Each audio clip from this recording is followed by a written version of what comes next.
கட்டபொம்மன் கோட்டையில வந்து காலடி வச்சது கண்ணுக்குட்டி கெட்ட வழி போனதில்லை இது அப்பன மீறாத சிங்கக்குட்டி எப்பவும் அம்புள்ள சுத்தந்தா இது மொத்தமும் அப்பனின் ரத்தந்தா அட எப்பவும் அம்புள்ள சுத்தந்தா இது மொத்தமும் அப்பனின் ரத்தந்தா கோயில் வாசல்ல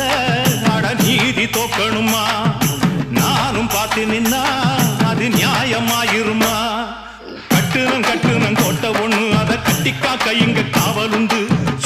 சுத்துனம் பூமி எல்லாம் ரொம்ப சுத்தமா எனக்கு பேரும் உண்டு சக்கம்மா நீ சொல்லம்மா நான் வாழ்ந்த வாழ்க்கைக்கு பேருண்டம்மா சந்தன காத்துக்கு சங்கடம் சேரும்மா சக்கம்மா நீ சொல்லம்மா கட்டுனம் கோட்டை ஒண்ணு அத கட்டிக்காக்க இங்க காவலுண்டு சுத்துனம்